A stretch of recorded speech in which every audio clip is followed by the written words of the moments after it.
बातमी नाशिकमधून नाशिकमध्ये अधीक्षक अभियंत्यानं मागास असल्याचं दाखवून सिंचन विहिरीचा लाभ घेतल्याचा धक्कादायक प्रकार समोर आलाय। महाराष्ट्र राज्य रस्ते विकास महामंडळामध्ये अधीक्षक अभियंता वर्षा पवार यांनी आर्थिकदृष्ट्या मागास असल्याचं दाखवून रोहेवा अंतर्गत देण्यात येणाऱ्या सिंचन विहिरीचा लाभ घेतला। आर्थिक लाभासाठी शासकीय अधिकारी मोठ्या प्रमाणावर भ्रष्टाचार करत असल्याचं उघड झालंय। या प्रकरणाचा आढावा घेतलाय आमचे प्रतिनिधी विशाल ठाकूर यांनी।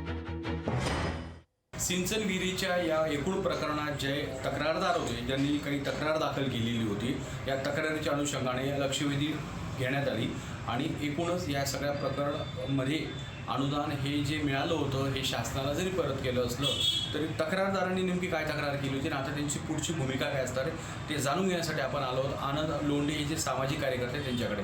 आनंद भाऊ, नेमकं काय प्रकरण होतं आणि आता पुढची भूमिका काय असणार? सर, याच्यामध्ये महात्मा गांधी राष्ट्रीय ग्रामीण रोजगार हमी योजनेअंतर्गत ही योजना गरीब दुर्बल घटकांसाठी आहे, पण कुठलाही शासकीय प्रशासकीय अधिकारी किंवा कर्मचारी तो या योजनेसाठी लाभार्थी नाही आहे। पण काही ठराविक लोकांना हाताशी धरून आणि माजी आमदार यांच्या कन्या श्रीमती वर्षा जीवन पवार यांनी 3 लाखाचं विहिरीचं जे काही सिंचन विहिरीचं प्रकरण होतं हे त्यांच्या नावे मंजूर करून घेतलं। त्यांचं म्हणणं असं आहे की मी सह्या केलेल्या नाहीत कुठेही, पण आम्ही स्पष्ट म्हणतो याच्यामध्ये की सह्या जरी त्यांनी केलेल्या नाही आहेत पण पूर्ण गावाला माहिती आहे की वर्षा जीवन पवार या कोण आहेत। जर चुकून आले होते तर तात्काळ भरले गेले पाहिजे होते आणि त्यांनी जे काही भरताना जो काही अर्ज दिला आहे तो पण त्यांनी दिलेला नाही। त्यांच्याच मार्फत कोणतरी थर्ड पर्सनने सही करून तो त्यांचावाला अर्ज त्या ठिकाणी दिलेला आहे पैसे भरण्याचा। पुढची भूमिका काय असते?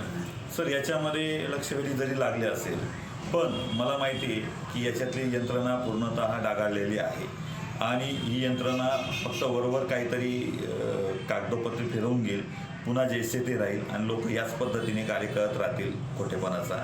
तर आम्ही याच्यामध्ये PIL दाखल करत आहोत आणि यांच्यावर गुन्हा दाखल व्हावा आणि यांना तात्काळ निलंबन करावे आणि याच्याशी संबंधित जेवढेही तत्कालीन जे व्हिडिओ होते, त्याच्यानंतर ग्रामसेवक होते, जे या प्रकरणाशी निगडीत आहे त्या सगळ्यांना घरी पाठवण्यात यावी ही आमची मागणी आहे। कॅमेरापर्सन गणेश पाटीलसह विशाल ठाकूर, लोकशाही मराठी, धुळे।